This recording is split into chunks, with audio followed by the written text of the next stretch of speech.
in Kewaunee. I found two cool things.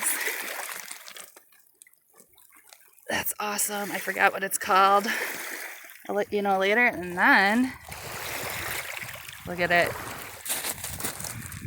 All right. That is, oh, and there's embossing on it. But it's, can't really see it. To check that out later. Sweet. Here's a good one.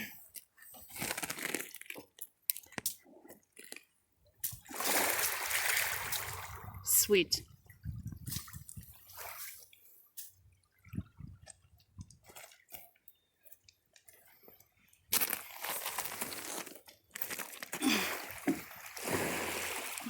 Big chunk of coral. It's pretty washed out though.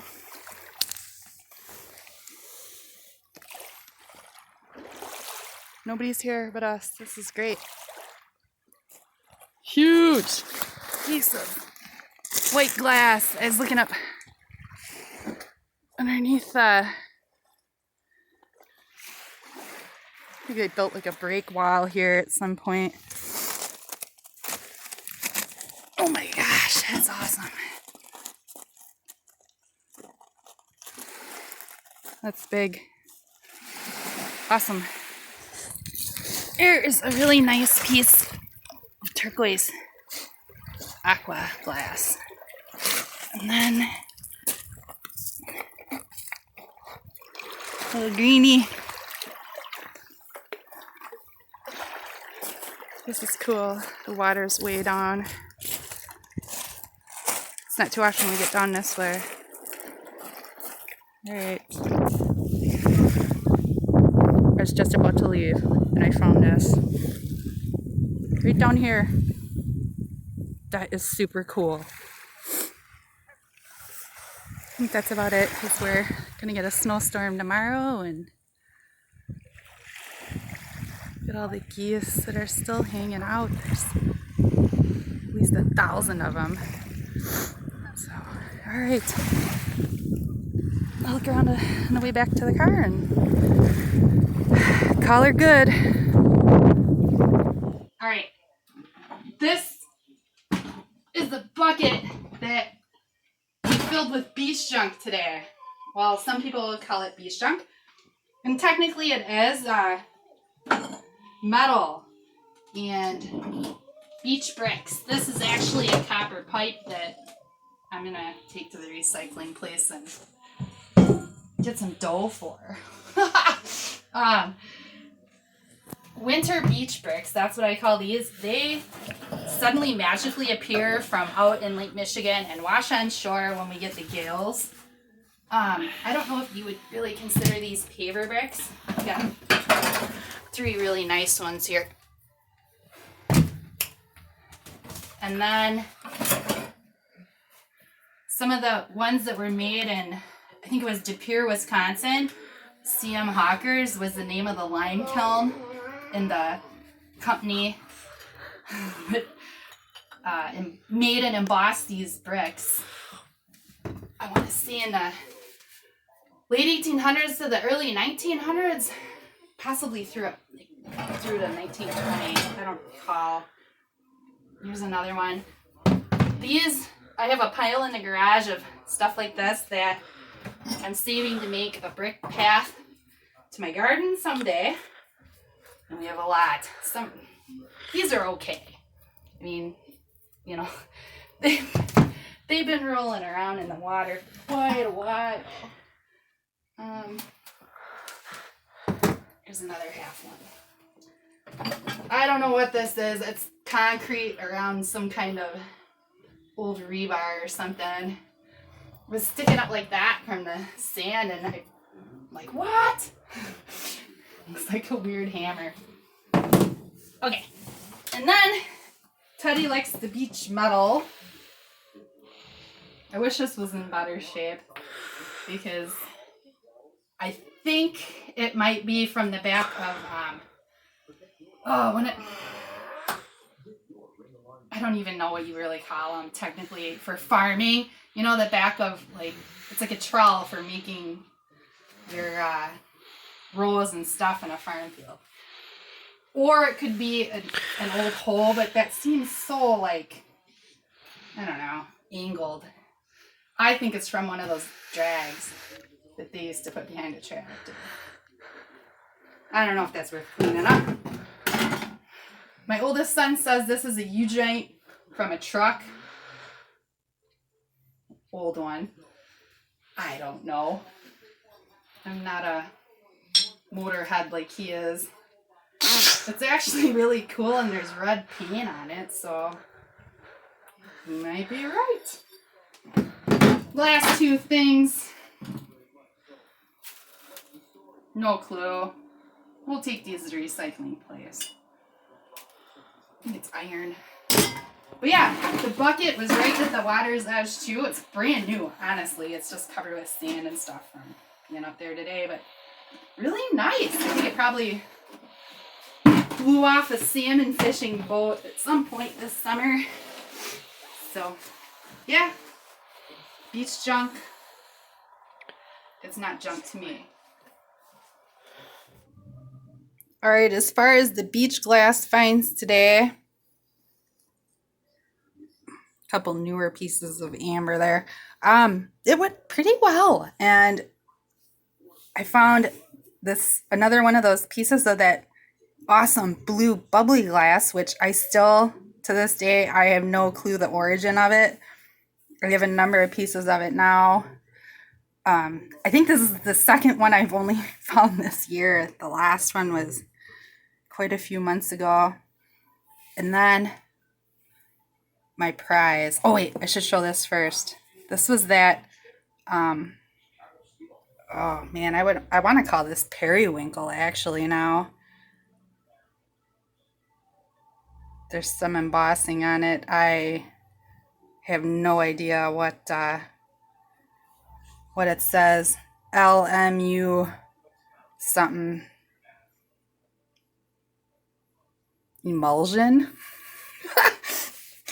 I don't know. I work in, healthcare, so I think like that. I know that a lot of the cobalt and periwinkles, they had to do with laxatives back in the day. So anyway, yeah, my prize. This is cool. I believe it's called Flow Blue. But there's color on each side of it, so I don't know if this would be from like an old chamber pot or a wash basin pitcher. I'm going to have to really start looking at these more and when I see them in the antique stores, and I really want to find out what pattern this is.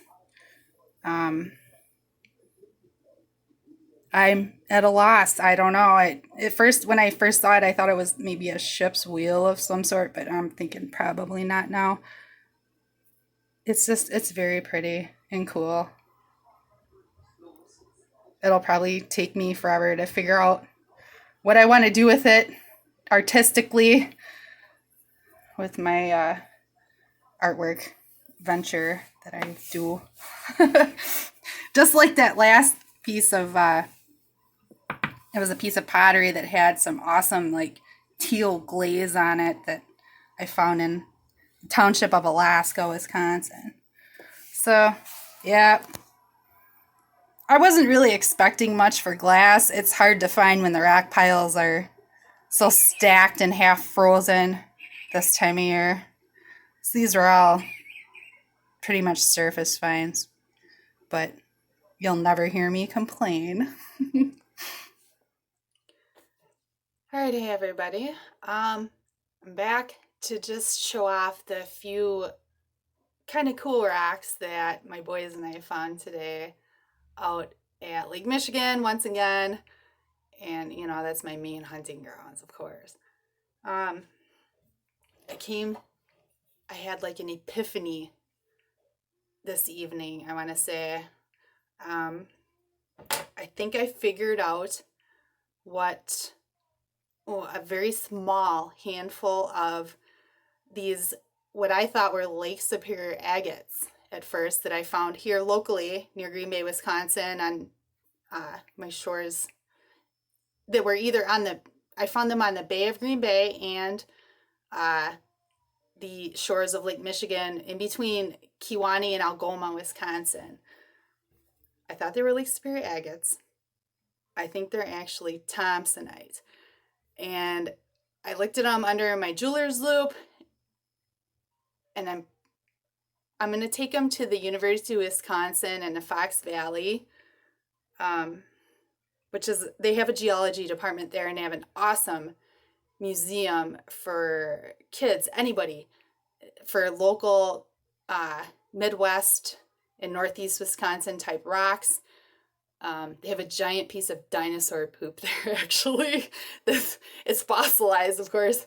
Super cool. You know, it's a great place to go, and they welcome people to come. And if you find something you don't know, you know, what it is, rock, fossil, mineral, anything, they will help you try and figure it out. So I'm going to be seeking out their help instead of some of the Facebook groups. You know, I mean, that's always fun, but I want a definitive answer from a geologist or a student, because I'm getting picky in my old age, I guess. But I think it's Thomsonite. And I did find out there is a type of variety called a UP Thomsonite. UP is in Upper Peninsula of the state of Michigan, which is just, Escanaba is an hour and a half away from where I am at right now. So, you know, it's not far. So okay, that's feasible. That's an explanation. I guess that is a different type than the Minnesota Thomsonites that you can find way up on the North Shore near Grand Marais, which is very close to the Canadian border. I know, it's not working. I'll show it here in a minute.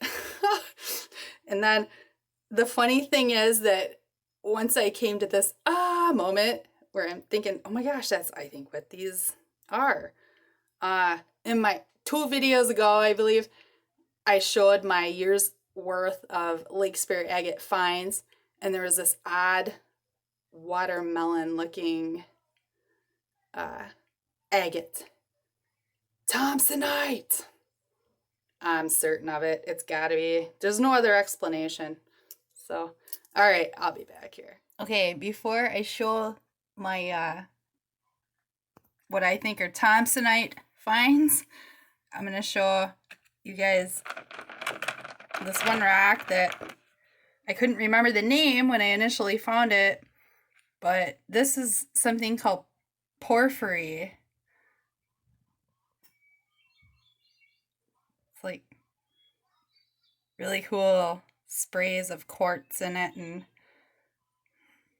I didn't look it up enough, and I'm still learning, like I said. And I think that's important for everybody. You know, if you're into a newer hobby such as myself, you know, you try and learn, but it's so hard, especially with, oh my gosh, these rocks and minerals, to remember the names, you know, every time you're out there on the beach and try and find them. But yes, this is called porphyry, and the base stone of it doesn't make these sprays show off very well. I have one that I want to say the base rock is basalt. I'll have to show it again in another video clip sometime. But the sprays are like yellow. It's really cool, and I need to get a little bit bigger rock tumbling barrel to try and polish it up. But this might actually look cool if this is small enough, I think, where I can throw it in one of my tumbling barrels and it'll turn out okay. This rock, that one, and that one right there, I think they are cyanite or fluorescent sodalite rocks, also known as euperlites. I tried my UV flashlight on them. I didn't get anything out of it, But if I throw them in my rock tumbler for, I want to say at least 2 weeks, and then check them again, I'll bet there is some fluorescence in those. So, yeah. Some jasper right here. That was a nice little find today. Yeah. Some brachiopod fossils here. Oh, I did find, here it is. These, I don't find these too often at all, but when I do, I get excited. Horn coral. You can see where, looks like a little horn. And actually, you can see the insides of this, what used to be an animal from the ancient sea that once existed here. Okay. Favicites, coral. 2 nice chunks, actually. Oh, they're so pretty. They glimmer. Awesome fossil. I found one on the beach that was about the same size as this one, but it was totally beach worn and washed out. Bleached in the sun, I guess, probably, and got washed back out in the lake and then pushed back on shore with all these crazy high waves lately. Okay, so the Thomsonites. I'm going to get this one wet here. That I found today. When I first saw it, it was sticking up like that, and it actually was sunny for a little bit. The location where it was at. And I was like, ooh, that's different, I mean, I've seen some pinkish colored rocks like that, and I call them, it's red chert, but this is, it's like an inclusion. So that stood out, and then I flipped it over and I did a little bit of a closer inspection of it, and right here in the middle of the screen, there's actually a small eye, and then there is legit banding in there. So, yeah, I'm going to say that's a piece of Thomsonite. I will find out for sure soon here from the geology department at the University of Wisconsin in the Fox Valley. And then the piece that I found, last spring, and I said in my other video, this is not algae or any kind of staining, like moss or whatever. I think this is Thomsonite as well. So, not a lake or Lake Superior agate. Just crazy, because there are sprays, and do you see them? And this thing, it's kind of like iridescent. Oh, it's just got to be held in the right lighting for that to show up. So, we shall see. And when I find out, I promise I'll be back. And hopefully I was right. All right, everybody have a great night. Have a great weekend. And, we're getting a snowstorm starting tomorrow night. So I think it's kind of all downhill from here as far as my lake hunting, my beach hunting for rocks and glass and all that stuff for a little while. I go out there year round. It doesn't matter. I have rock axes now, and I can cut some stuff out of the ice if I feel like it, but we shall see. It's almost Christmas time, so, busy time of year. All right, everybody have a good night. Bye.